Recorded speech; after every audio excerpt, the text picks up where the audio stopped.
World Coherency, a pseudo-intellectual treatise on a neglected aspect of game design in World of Warcraft. This video is an animated narration of the introduction.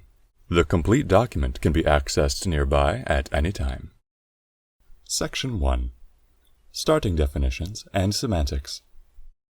World coherency is a term I am just now making up in an attempt to describe the relationship between players, player characters, and entities in a video game. It describes the degree to which an entity or event is persistent and permanent in terms of object permanence in the game world, as observed by the players. If you don't know what object permanence is, it's the concept of understanding something exists at a location without sensing it, because you sensed it there earlier. Like what's in your fridge right now. Your capability for object permanence allows you to, right now, be certain that there is food in your refrigerator, and recall what some of those items are. Generally, objects in our universe are permanent. They are persistent if not acted upon. This principle can be applied to video games as well. Before we go deeper, I'm going to make heavy use of the terms in-universe, in-game, in-character, etc., assuming that the reader understands this lingo. Honest invites to Bolton Moor. And I'm like, yeah, whatever. If these terms are not intuitive for you, please see the appendix before commencing. Let's continue to define world coherency with an example situation that we're all familiar with. In a game with no world coherency, two players in the same location see that location differently, and the result of entity interactions are invisible to each other. In a game with full world coherency, player characters exist in the same exact world.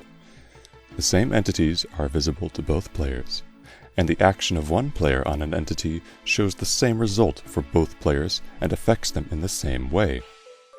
Effectively, for the purposes of this program, world coherency means how real something feels because of how cohered that thing is within the game world, as different players see or interact with it. Co-responsivity between what each player sees is key.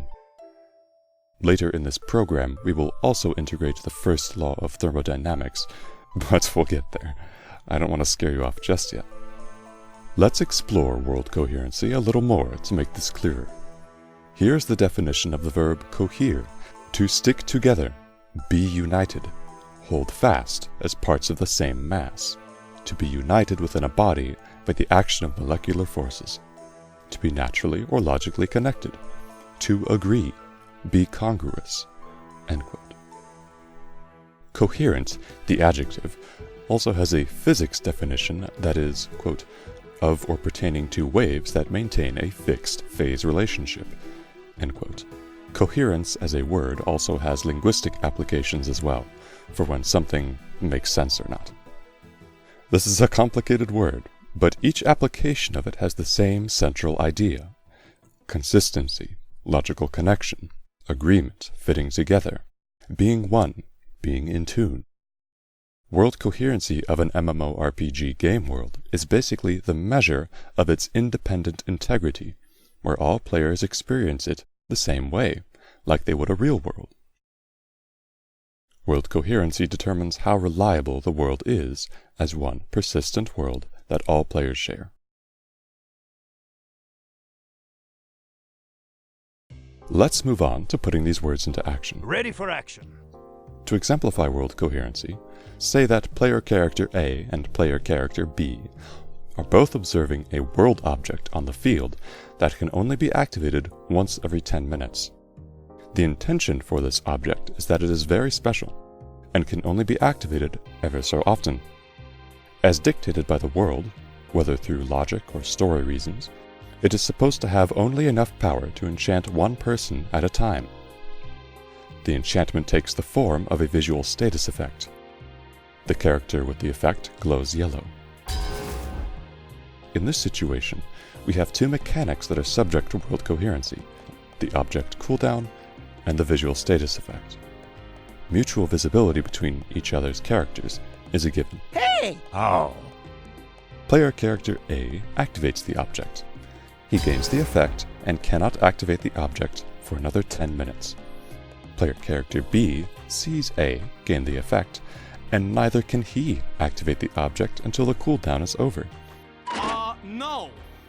This is a situation where there is full world coherency, given the intention for that object. In universe, the object has been activated by someone. The enchantment is given to that person, and these events are fully reflected in everybody's perspective on the game world. In another instance, player character A activates the object. He gains the effect and cannot activate the object for another 10 minutes. Player character B does not see the visual status effect on A, nor is the object on cooldown from his perspective. He activates the object, gains his own effect, and his personal cooldown for the object begins. Because of the special intention for that object, this is a situation where there is very little world coherency. A bare minimum is granted because each player saw the other approach the object.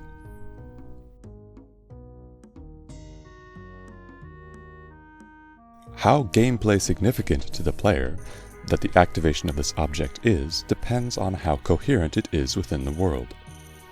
How interesting to the player that this object activation is depends on the intention of the object and its link to its world coherency. Together, these two concepts determine the meaningfulness of a situation. What is gameplay significance? Let us say that this object, when activated, also instantly gives a fat load of cash to the player that activates it. Player A and player B both want the cash. In a world with coherency, only one of them can get it at a time. If one and only one character can activate it every 10 minutes, its activation becomes a lot more significant. It becomes a race. If there is player versus player involved, it becomes a fight. The players interact with each other and establish a relationship. Our ancestors be praised. Because only one character can activate it at one time. If there are 3 players involved, 2 may team up against the third in order to ensure that the money won't go to someone that isn't a friend. Well met. Please help me. Certainly. How does a tauren hide in a cherry tree? He paints his hooves red. Hooray! Nothing you wouldn't have done for me. Because of this object's world coherency, its activation is significant between all players. Now, consider a world without coherency. Player A sees player B activate the object. Player A does not give the slightest care, because he can also activate it. Player B has not significantly impacted the world of A. There is no player interaction. No relationship is established. Player B was nothing more than a character model, and maybe a floating name, running to and from the object. Player A has no reason to sling aspersions, or congratulate, or even think about player B. Because of the object's absence of world coherency, its activation is not significant between the players.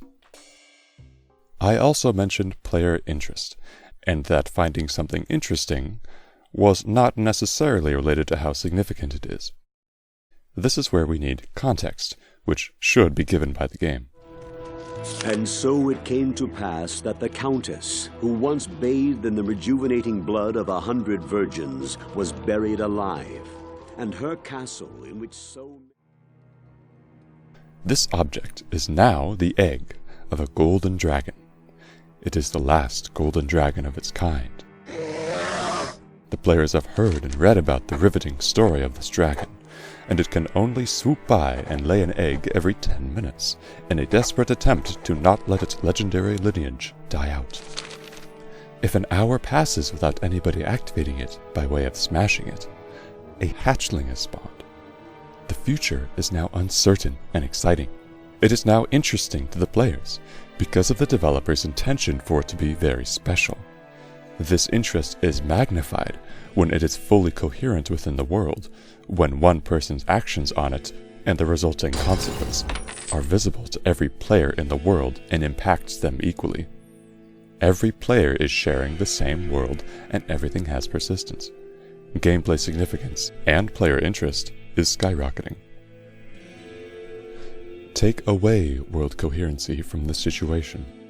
The same story context applies to the object, but one player's actions don't affect any other players. Or even the world, if you think about it. The state of the object from a player's perspective will only change according to that player's actions. The player is less interested now because other players' actions don't affect his reality. He knows that other player characters must be breaking the egg. Protecting the egg to let it hatch at this point is irrelevant because there's no one to defend their personal egg from. Whatever becomes of the egg, from that player's perspective, does not matter as much because he is aware that the game has put each player in their own reality. There is no real truth as to what's actually happening in the universe. The player's interest and possibility of finding meaning in this now hinges much more heavily on their ability of suspension of disbelief. Let us take this one step further in exploring the possible link between intention and world coherency. Say that the developers are aware of this incoherency, but they don't want players to be demoralized. Their solution is to change the story, such that there's actually a whole bunch of golden dragons who aren't the last of their kind anymore, or that the last golden dragon lays so many eggs, so often in the same location, that the canon amount is effectively infinity. In other words, so many that yes, every character does interact with a real egg, but as a result, what they did doesn't really change the course of fate. In either of these solutions, the story-related gravity of what's happening lessens, and therefore player interest wanes, not only because meaningfulness has been taken away, but also because they are aware that the developers artificially meddled with the story in a vain attempt to let each player feel more special. This is the worst of both worlds, as significance and interest are at a minimum. In summary, world coherency dramatically affects gameplay significance, story/universe interest, and overall meaningfulness of a situation. How a player interprets a situation is dependent on the developer's intention for it and the granted context. Potential interest is, of course, tied to the quality of the writing and world building, and not absolutely quantifiable for the purposes of this program. But gameplay significance and overall world coherency are visible properties that we can assess. Along the way so far, I've been setting you up for one more definition. It has to do with the use of the words like personal, reality, perspective. They're all things that mean a narrative dissonance or isolated subjectivity for each player, who are with other players in the same location. We will simply call this world incoherency. World incoherency is the opposite of world coherency. In an incoherent world, players are separated into their own phases, in which only they control certain aspects of their environment, or game world. One game world becomes many when it is incoherent, because the properties and the events of that world are different for each player's perspective. Let me be very clear. If one player has drunk a detect stealth potion and can see a stealthed rogue, and an unbuffed player cannot see the rogue, this has nothing to do with world coherency or incoherency.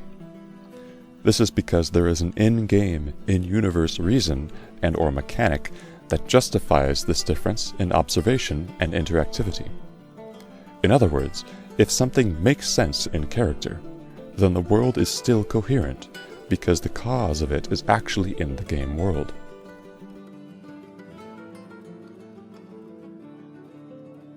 Why?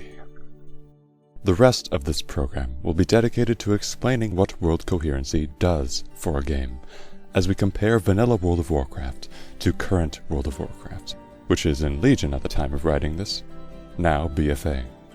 But first, we need to talk about why it's important. The ultimate goal is to explain why world coherency is important, through giving meaning, by exposing and analyzing the issues of current WoW. But I realize that why a more meaningful game is a better game might not be clear to everyone. I hope you will have answered this for yourself by the end of this program, but I will lay down the primer. First, a word from the former president of Nintendo of America, Reggie Fils-Aime. Take it away, Reggie. The game is fun. The game is a battle. If it's not fun, why bother? If it's not a battle, where's the fun? It's a test that you pass or a quest that you fail. A race against time. Fun and battle always locked together. But the game is also something else. It's a journey, a passport to new worlds, maybe even an odyssey. A look, a feel, an exploration. Close your focus and open your mind. Yes, the journey requires the right ticket. And that ticket is Nintendo Switch. But in the end, it's not just where you can take your game. It's where your game can take you. So let's go. If you've played more than a couple of video games, you know that there isn't always a literal battle taking place. It can be a puzzle, a conflict of interest, a mental battle, a wrestling of priorities and management of resources, a battle with luck or your own pride or pity.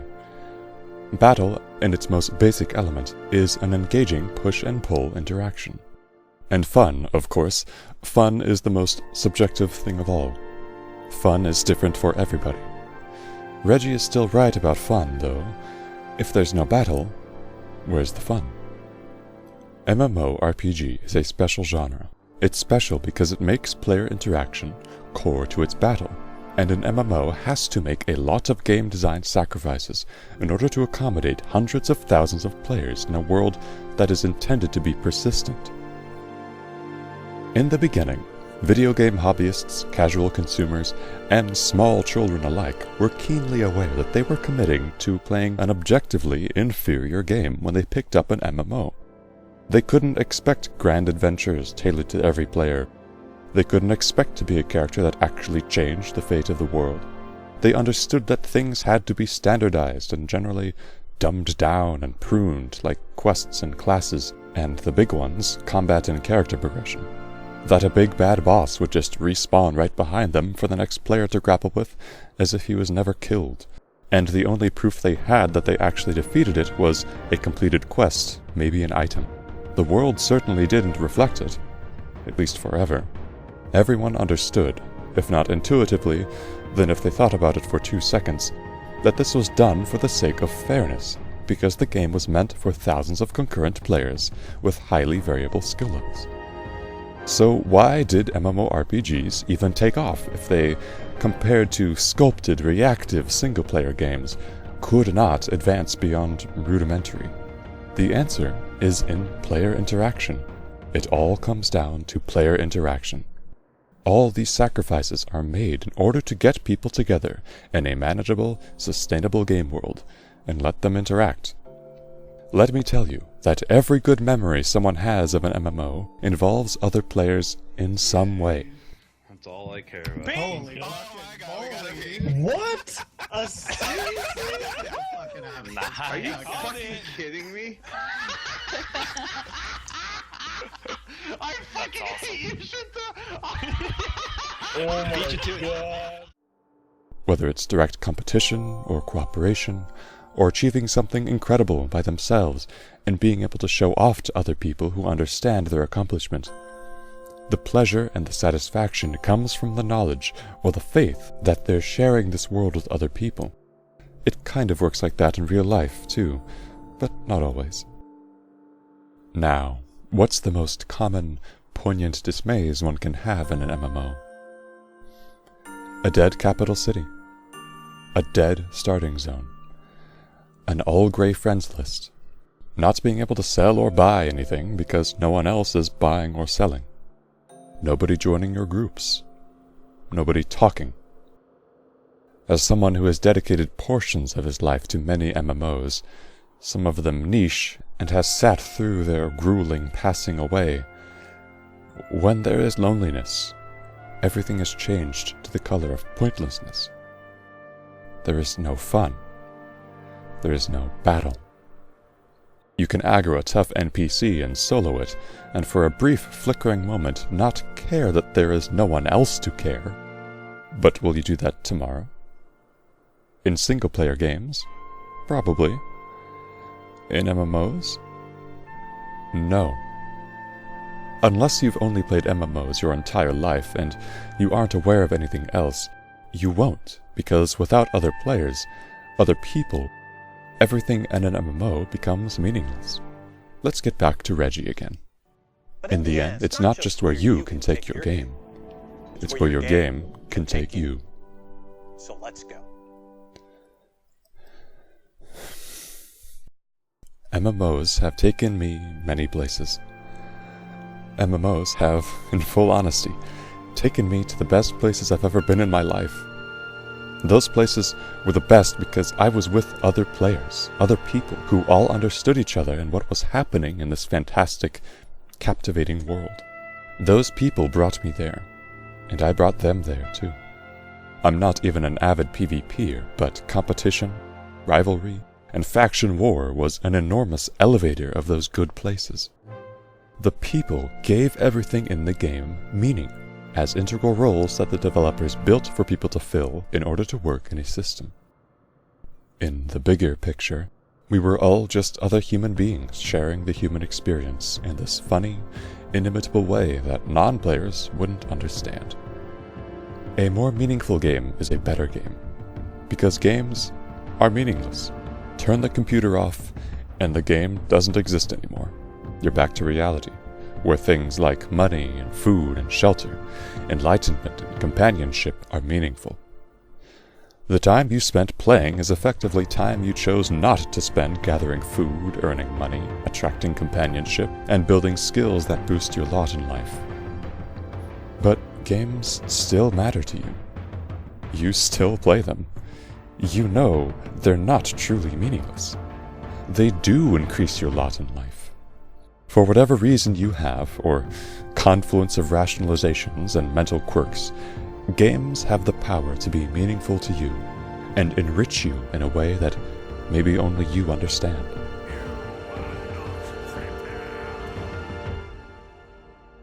Being able to make a game more meaningful to its players is, even above technical advancement and creative manifestation, the most ascendant goal of a passionate game developer. Spoken or unspoken, I see time and time again that a developer, or any sort of creator, is most moved when others express their appreciation and share how much the game means to them. From the 80s to the 2000s, the sheer thrill of pushing the boundaries of what a video game could do owes itself to the fact that millions of people ate up these games and had their minds blown by them. There are few pursuits in this world that are not driven by the recognition from others, or a group, or the world. The pride one takes in being able to make their own fantasy a reality through their own efforts sprouts wings and soars higher than they can imagine when they share it with others who also become enamored and invested and involved. That is why it is better when a game is more meaningful. Not only because it is an empirical net increase in fun, but because it serves the purpose of the game itself as a concept at a human level. Fulfillment, but also player interaction in real life. How any video game makes its content more meaningful to the player is the big mystery that every developer must figure out an answer to for himself. You can do it by providing a legitimate challenge that the player must train to overcome. You can do it by writing in a story that touches or connects with them. You can do it by making their decisions permanently alter the state of the world. MMOs generally do not have as much freedom in pursuing these things as single-player games do. Instead, they rely on something quite special, bringing people together into one unique world and letting them figure it out. But the players need to believe have faith and have proof that they are actually sharing this world with each other. That is your ticket. Do not throw it away to chase something that the game isn't even about.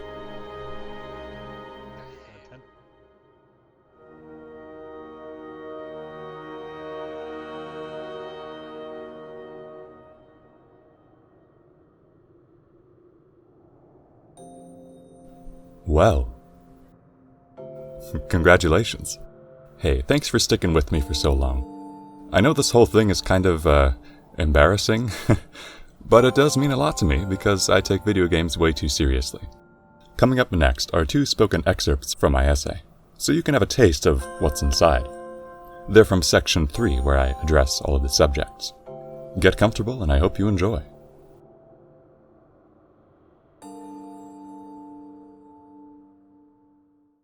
Level scaling is the antithesis of world coherency.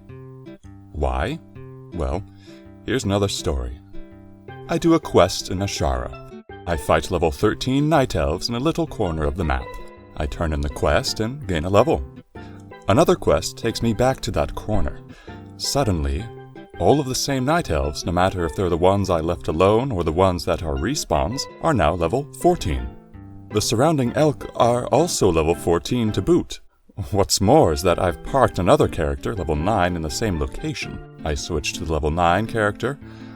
All of the same mobs are now level 9. Here is the million-dollar question. What level are the mobs? In the universe, how strong are they? And for the daily double, what was the point of even leveling up? The game gives me one answer, which is, I don't know, lol.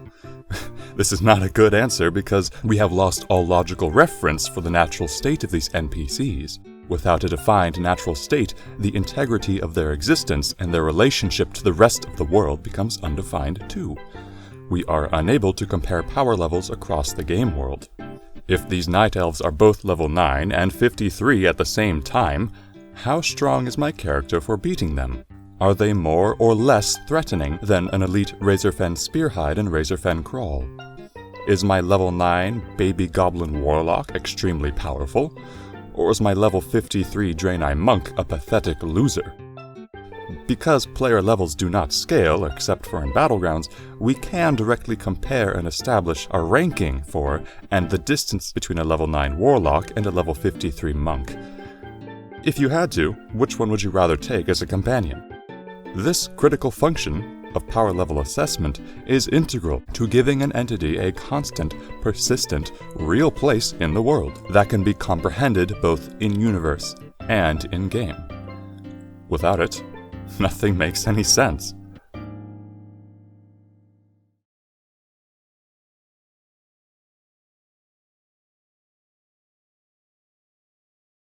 As a proud American citizen to be, my immortal soul was trained by the Lord himself before my birth to take what I need from the clutches of Mother Nature and Father Christmas.